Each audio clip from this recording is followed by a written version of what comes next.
Jadi beberapa minggu lalu saya telah membuat sebuah video pandang pertama mengenai peranti Black Shark yang terbaru iaitu Black Shark 4, dan kini setelah ia akhirnya tiba di pasaran tempatan, saya boleh mengulas lebih lanjut mengenainya tentang bagaimana ia boleh dikatakan sebagai salah satu peranti pintar gaming yang paling mampu milik yang boleh anda beli, dan juga jika ia berbaloi dibeli, khususnya apabila ia bertarung dengan gergasi-gergasi peranti gaming lain, khususnya seperti ROG Phone 5 dan juga Legion Phone Duel 2. Walaupun ia tidak dikuasakan oleh CPU dan juga komponen-komponen yang paling berkuasa, tetapi pada pendapat saya, jika anda seorang yang budget conscious tetapi masih lagi ingin memiliki sebuah peranti pintar gaming yang hadir dengan ciri-ciri tambahan yang biasanya hadir pada sebuah peranti pintar gaming, Black Shark 4 ini mungkin sangat sesuai untuk anda. Jadi pertama saya nak bercakap sedikit mengenai rekaan peranti Black Shark 4 ini.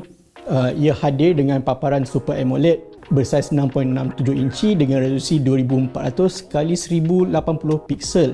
Di bahagian belakang pula, pada pendapat saya bahagian belakang ni bukan gelas tetapi diperbuat daripada bahan plastik, lebih kurang sama macam apa yang ditawarkan pada peranti seperti Samsung Galaxy S21. Menariknya juga pada belakang ini ada kamera 48 megapiksel, 8 megapiksel ultra wide dan juga 5 megapiksel makro. Di bahagian hadapan pula ada kamera 20 megapiksel yang boleh digunakan untuk bukan sahaja mengambil gambar suara foto tetapi juga digunakan untuk melok masuk ke dalam peranti anda. Ia juga hadir dengan pengimbas cat jari di bahagian sisi, di mana anda lihat di sini ada power button dia. Power button ini juga berfungsi sebagai pengimbas cat jari terbina. Jadi berbeza dengan ROG Phone 5 yang di mana dia punya pengimbas cat jari dia adalah pada bahagian skrin, dia menggunakan bahagian tepi ni. Ini sebuah cara yang saya rasa dia untuk cut cost supaya dapat menawarkan peranti ini pada harga yang lebih kompetitif. Jadi di bahagian bawah ni pula kita dapat lihat bahawa ia hadir dengan palang pengecasan USB-C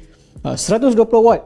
Saya rasa peranti pintar gaming saja sekarang yang dilihat hadir lagi dengan palang 3.5mm. Dan juga yang lebih menariknya ialah untuk sebuah peranti seperti ini, ia hadir dengan pembesar suara stereo di bahagian kiri dan juga kanan. Sangat berguna jika anda nak menonton video-video di Netflix ataupun YouTube ataupun bermain permainan menggunakan peranti ini. Saya nak mengulas lebih lanjut lagi mengenai paparan pada Black Shark 4 ini. Seperti saya katakan tadi, ia menggunakan paparan Super AMOLED, hadir dengan kadar segar semula 144Hz dan juga tidak silap saya kadar tatalan 720Hz ataupun 750Hz. Sangat laju.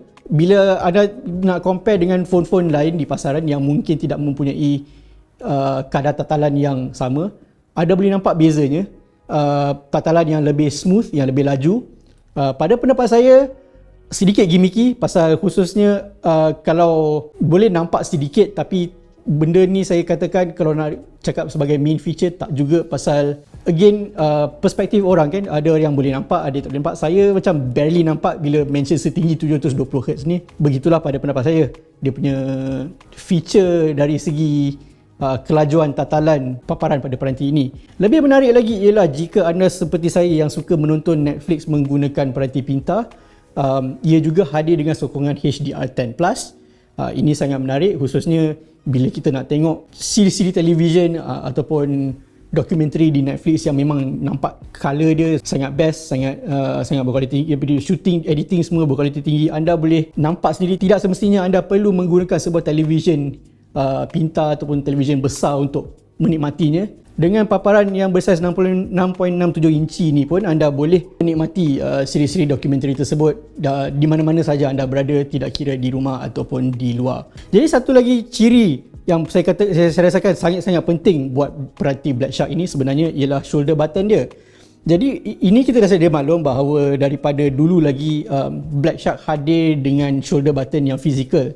Tidak seperti ROG Phone dan juga peranti-peranti yang lain yang biasanya menggunakan shoulder button yang bukan yang boleh sentuh, yang jenis yang sesentuh, haptic feedback.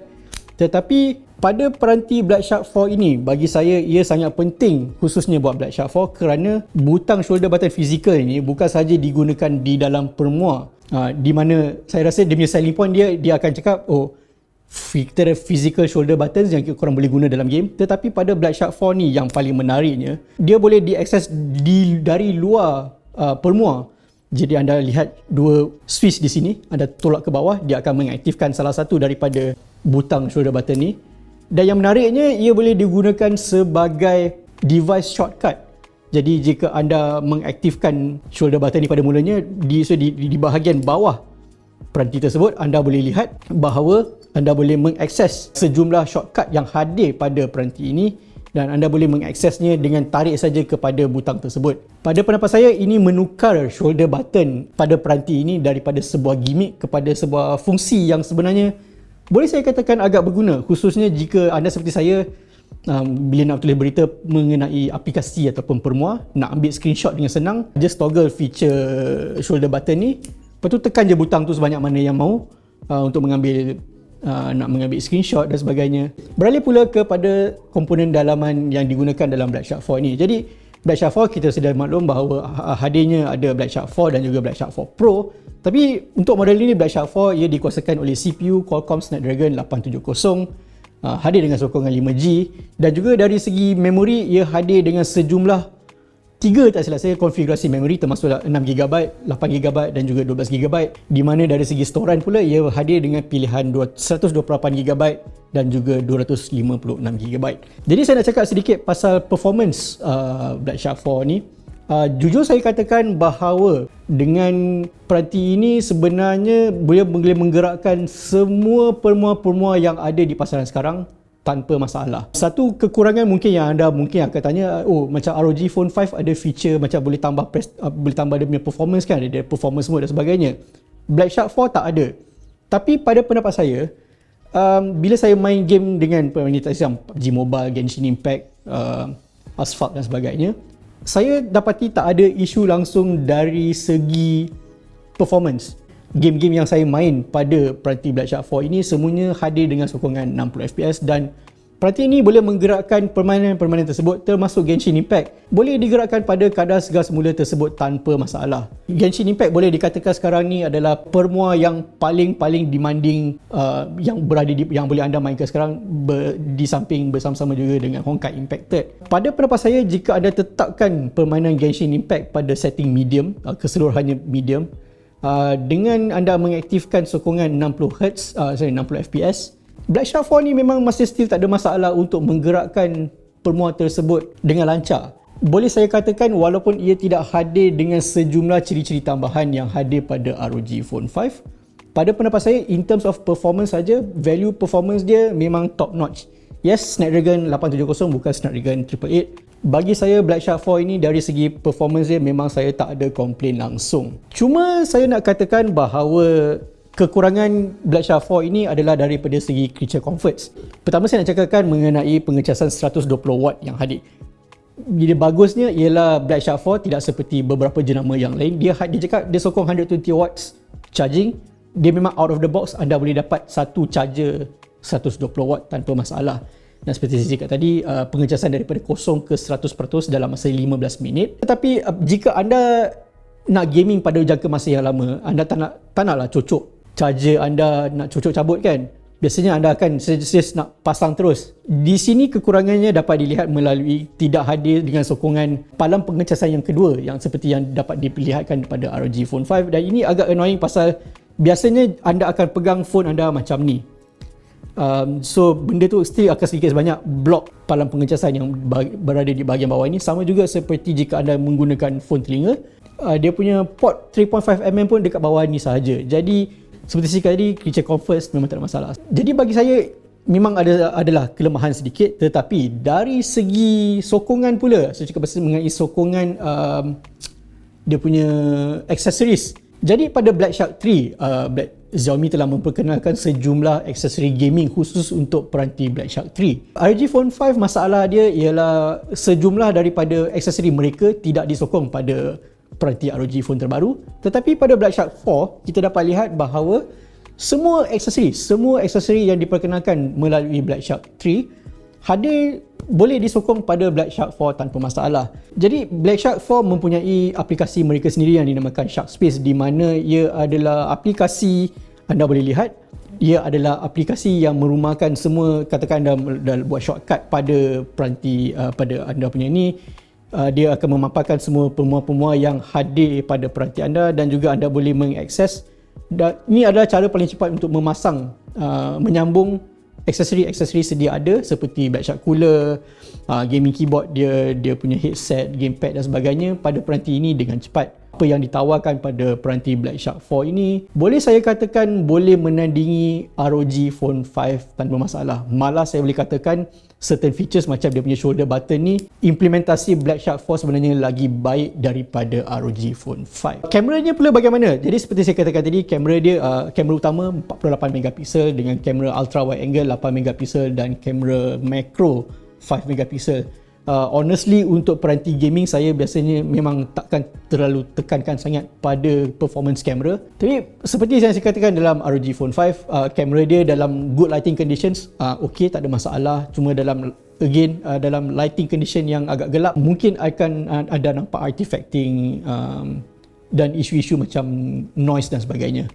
Normal lah kalau phone-phone macam ni usually kita akan hanya tekankan pada prestasi CPU, storan, memory dan sebagainya, dan kamera usually adalah hanya dia diperkenalkan di sini sebagai cukup syarat untuk menjadikannya sebagai sebuah peranti pintar. Seperti tadi saya cakap pasal dia punya charging 120 watt, tapi saya tak tekankan sangat pada bahagian baterinya. Jadi Blackshark 4 ini hadir dengan bateri 4500 mAh. Dan pada pendapat saya, ia standard lah jika anda main game yang power intensif, drain dia cepat, kalau tak drain dia biasa-biasa saja. Pada penggunaan saya rasa saya dapatkan corak penggunaan screen on time sekitar 7 ke 8 jam screen on time. Dan tapi bagi saya isu ini again bukan satu masalah yang besar, khususnya kerana pengecasan 120 watt yang mampu mengecas peranti ini dari 0 ke 100% sehingga dalam masa 15 minit sahaja. Model asas Blackshark 4 ini hadir dengan memori 6GB RAM dan juga 128GB storan yang dijual pada harga RM1,999. Jadi bagi saya yang saya dah menggunakan Blackshark 4 ini untuk beberapa minggu untuk bermain pemain kegemaran saya macam Honkai Impact dan juga Genshin Impact, Blackshark 4 ini boleh saya katakan adalah peranti gaming yang paling berbaloi dibeli jika anda sempat membelinya.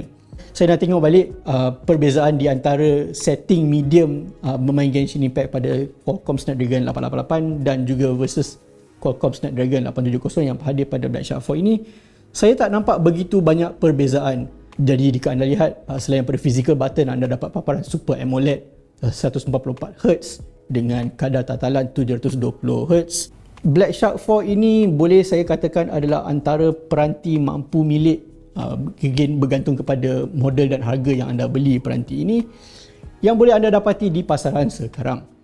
Jadi sekian saja ulasan saya mengenai peranti Blackshark 4. Anda telah bersama saya, Nazrin, Majalah Teknologi untuk Negara.